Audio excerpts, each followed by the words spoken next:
Book banning might seem like a product of a bygone era, but according to our next guest, the impulse to block books deemed harmful to children continues to this very day, and both the left and right are guilty of it. Let's welcome Ira Wells, who's the author of On Book Banning, or How the New Censorship Consensus Trivializes Art and Undermines Democracy. He's also an associate professor at Victoria University at the U of T. And Ira, it's great to have you here. It's great to be here. Okay, I got to do this right off the top. Sorry. We're going to play a little family connection here. Paul Wells, the great Paul Wells, is what to you? The great Paul Wells is my first cousin once removed, which means that his father is my father's uncle. And who's a better writer, you or him? Oh, Paul. Really? Are you kidding? Okay, that's very generous of you. Because we've had both of you on the program now, and well, I'm reserving judgment. Let's see how you do, okay? You had a personal experience in your child's school that got you thinking about this topic of book banning. So let's lay that out to start with. Sure. So I shouldn't say I was invited. I responded to an invitation to get parents involved with an equity-based weeding process where it was just called a library audit to begin with. And we were invited to come to the library. It was a very small committee of parents, maybe about 5 of us. And we were asked to select 5 books more or less at random from the shelves and use something called the TDSB Equity Toolkit to evaluate these books. And this is a checklist of yes or no questions asking things like, does this book engage students of all identities? Are any voices silenced in this book? Does it give students a chance to respond or interrupt the status quo? We went through this process, and it very quickly became clear that to actually use this checklist with an entire library of books was going to be a lifetime of work. And at one point in this process, the principal just made a sort of offhanded comment, which I thought was a joke. Saying that she wished that she could just get rid of all of the old books. And I thought she was kidding. But the next fall in Peel region, they actually did engage in what they described as an equity-based weeding process. And the upshot of that were thousands of books that were taken off the shelves. So having gone through the process, what did you think of the whole thing? It left me alarmed. I was concerned that the people who are responsible for teaching our children how to read have an extremely instrumentalized view of literature, in a sense that it's clear that they see literature and children's books as having a very clear job, which is to affirm the identities of the children. And any book that is not affirming the identity of kids is not a part of their vision of what a library is supposed to do. That's a polite way of saying that they see literature as propaganda for their position. What alarms me about that as an English teacher and a professor of literature is that I don't believe that literature is propaganda. I don't believe that, I think there's a difference between poetry and propaganda and children's literature and propaganda, and I'd like to see those two things separate. When you heard the principal jokingly say, "I'd love to take all the old books off the shelves," how did you respond to that? Well, I must say that, as I say, I thought that it was a joke. But you weren't sure it was. I wasn't sure it was, but I also realized in this moment that I didn't have a lot of arguments that I could just rattle off and make the case of why I felt that removing these books was an affront to art and to democracy. You're sitting there in the library in these little chairs with your knees up by your head, and to sort of go off about the importance of art and democracy felt a little bombastic at that point. But I also just didn't have the arguments at the tip of my tongue, and that was one of the reasons why I wanted to write on book banning, was I wanted to put those arguments in one place. So if people don't have the chance to go off and reread John Milton's Areopagitica, or from the 1640s, or J.S. Mill's On Liberty, I try and digest that very quickly and very concisely for a reader. And you've done it very kindly with only 165 or so pages, so it won't take forever to get through it. We hear stories all the time, usually from Florida or Texas or something like that, about some school board down there banning books and taking them off the shelves. And I suspect our reaction in Ontario most of the time is, oh my goodness, isn't that terrible? Mm-hmm. Do I understand you correctly to be saying we shouldn't get too holier than thou about all this because we're just as bad as they are? So I don't say that we're just as bad, but I say that it's the same process, and it's, let me put it this way. The parents' rights organizations, which are the groups that you're alluding to, that we hear about in places like Florida and Texas, they're associated with groups like Moms for Liberty, No Left Turn in Education, and they are particularly concerned with what they call LGBTQ indoctrination in the schools. They are invested with removing what they call child porn or indoctrination from the shelves, which is censorship. It is book banning. But in the fall of 2023, when the Peel region engages in what they called an equity-based weeding process and removes books that had been written pre-2008 because they established this 15-year window, or when they remove what they call classics because they're too heteronormative or too Eurocentric, that too is book banning, that is censorship. And so that's why I call this the new censorship consensus, because it's the same problem, that these books are harming children, and it's the same solution: ban the books. Let's do an excerpt from the book, shall we? Sheldon, you want to bring this up, and I'll read along for those listening on podcast. Ira Wells writes, contemporary progressive educators from Ontario bear little in common with parents' rights activists from Florida, and their aims are not equivalent. But both treat books as sources of contagion and libraries as fields of indoctrination. And both invoke the vulnerability of children as a warrant for censorship. Both abide by the new censorship consensus, where the school library is a microcosm of the ideal society, and books are levers of social engineering. In my ideal society, their thinking goes, there will be more of this and less of that. More diversity, less racism. Or more Socrates and Shakespeare, less wokeness. Is this to say that you think what motivates the people who are making these decisions in Ontario is essentially the same as what motivates those in the Deep South? I'm saying that they are both doing it because they see these books as harmful to children. And are they? They believe they are. I believe that in protecting children from the harm of LGBTQ or classic books, again, I think it's the wrong word, but we can talk about that, that they're in fact introducing new sources of harm. Okay, so that by getting rid of what they see as a source of harm, they are in fact preventing children from accessing the past. They're whitewashing history. They are preventing children from engaging with narratives that might have enriched their life. They are telling children that if you encounter an idea that you find challenging or difficult, the solution is to ban it. I think that's a terrible thing to teach children. And they're teaching children that they need to think of them, or they should think of themselves as fragile vessels of traumatic contagion, which is, I think we should be teaching children to be resilient and strong and engaging with things critically, not to be shattered when they encounter an idea that is offensive. At what age? That's a very general question, and we need to be sensitive to the fact that school libraries are not the same as public libraries. Elementary school libraries are not the same as high school libraries. So we need to make some fine-grained distinctions.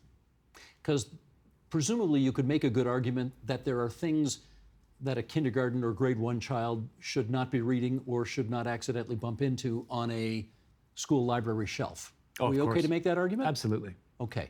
Do we want to make a list of what would be considered harmful for a 4 or 5 or 6-year-old to be learning? Well, I think that our librarians have been doing a pretty great job at that for a long time. Part of the problem that we're encountering here, Steve, is that schools no longer have librarians in the ways that they once did. They're not funded to that extent, so we don't have that caretaker who's involved in curating the collection and developing it over the long haul, who really knows the collection inside and out. And that's problematic for a couple of reasons. One is that they're less able to defend the collection when someone comes in and says, you need to remove this. They're not as personally invested. But also, they just don't have that oversight. One of the things I learned in your book, which I found intriguing, is that there are just about as many people who take books out of the library as real books as e-books. Yeah. It's practically the same right now. So it raises the question, is it actually possible to ban books, given that people can just take them off the internet now anyway? Well, okay, so that's an interesting question, and I think it cuts two ways. The first point here is that you might say, well, what's the point in banning a book, because you can just put it online or they'll find it anywhere, so book banning doesn't work. But book banning does work in a couple of different ways. It's not about just eradicating the book from the society completely. Book banning can work by keeping a book out of a child's hands at an impressionable life stage. It can work by uniting a community against a scapegoat, right? Which is, I think, what we see in Florida. That really part of the work of book banning here is not to like permanently remove the book forever, but to bring that community together. I mean, the Florida book banners, they get together in the parking lot and they wear T-shirts and they divvy up their talking points, and it's a big, it's a way of uniting that community against what they perceive as a scapegoat. So book banning can work in different ways, but to the point of, what about those books just appearing on the on the internet? I do think we need physical books in physical libraries. That you're probably familiar with the organization Freedom House, which tracks net freedom. Yeah. According to Freedom House, something like 19 countries in the world actually have a free internet. I think that totalitarian powers and dictators and autocrats would love the idea of seeing all the books online and just unsubscribe. The local public library has somehow become like the hotspot, the locus for so much of this debate. How did that happen? Well, I think it largely started over COVID, where these groups like Moms for Liberty, No Left Turn in Education, which are sometimes called anti-government organizations, they became very concerned with what was in public libraries and also school libraries. And those libraries themselves, Steve, often have mechanisms for challenging books. So the answer to your question is that public libraries and school libraries are low-hanging fruit, in a sense that if you want to book Ulysses, as was banned in the United States in about 1930, leading up to a famous obscenity trial, there's 50 years worth of free speech jurisprudence that you've got to deal with. The idea that you would ban a book from at the nation state level today, well, it's actually now changing. But during COVID, it was much easier to go after a library, to bring parents and unite against your chosen scapegoat by pulling those books from the library shelves. I'm going to pluck an example out of thin air here, and I want you to sort of tell us how you would handle this if you were in charge. Let's say there is a public school in a neighborhood which is predominantly Muslim. And let's say the parents of those predominantly Muslim kids are uncomfortable with the notion of, let's say, grade 4 or 5 or 6 students reading about LGBTQ issues. And they would prefer that those books not be on the curriculum or available in the school library. What do we do about that? Well, this is one of the most challenging situations that school administrators have to face. So thanks for putting it to me, Steve. Really appreciate that. I think that we need to balance the harm that students may experience from certain kinds of material with the harms that we introduce when we instantiate subjective feelings of being offended or feeling hurt as veto power against certain books in libraries. That's a great mission statement. I mean, as a general statement of principles, that is bang on. But what does that look like when the rubber hits the road? It means that you're going to have some people who are upset. And tough luck. I'm not saying that they shouldn't be listened to, and I'm not saying that we shouldn't communicate with them, be proactive, and think carefully about their perspective. But I think ultimately our priority has to be with defending intellectual freedom and defending expressive freedom against that veto power that groups will attempt to wield if given the opportunity. As you look at how the pendulum is swinging nowadays, which way is it moving? In other words, which way are we moving more towards? The book banners or those who are still making the case for freedom of speech? Well, I said a minute ago that state-sponsored censorship had given way to this more parents' rights-oriented approach to censorship, and that is now changing. So at the end of January, the Department of Education, which may not be much longer for this world, issued a... This is in the States you're talking. This is in the States. Issued a statement saying that Joe Biden's book ban hoax was now officially over. And when you read the press release, what they're saying is that all these stories that you mentioned, that we talk about on book banning, that the idea that there's any books being banned here is actually just a hoax. That what they're doing is removing pornography from the library, which should never be there. It is book banning, it is censorship, but what you're seeing is an actual, a return of that state-sponsored book banning in a way that has not dominated public discourse from the state level for 50 years. Let's do another sort of example from real life here. I know when I was a kid, Huckleberry Finn was a book that we read. And the N-word is in Huckleberry Finn, and that was a word that was not uncommon to be heard back in the 1960s and 70s when I was growing up. But you don't, I mean, today it is completely unacceptable to use that word unless you're in a rap video or something like that. Question becomes, is that book still okay to be taught in schools, or is the harm of, let's say, a young black kid feeling singled out by the use of that word a greater harm? It's a great question. You'll get a variety of perspectives on this. I used to teach Huckleberry Finn in my 19th century American Lit course at the U of T. I do not teach, I would never say the N-word aloud in class, and I don't, frankly, I don't teach Huckleberry Finn anymore. I would never say the word aloud, because as soon as you do, whatever you thought you were communicating to the students or whatever point you were trying to make gets lost, right? Because they hear that word, it sets off their alarm bells, and you can no longer teach them in a way that you were 5 minutes ago. It's not worth it. There's a lot of great literature out there. So why'd you drop it? Because there's so much more else. There's so much more to teach, and because I think that part of the job of being a professor is finding books that you can connect with your students. Now, that's a different question than should it be on the library, should we be banning it? And my argument is that no, we shouldn't be banning it, that the N-word, we need to be able to distinguish between assaultive speech when someone calls someone a name and a book that might appear in a 19th century novel. Or pardon me, a word that may appear in a 19th century novel. We need to be able to distinguish between different kinds of harm, and that is often lost in the discourse, where harming children can mean anything from PTSD-style harm to mild discomfort.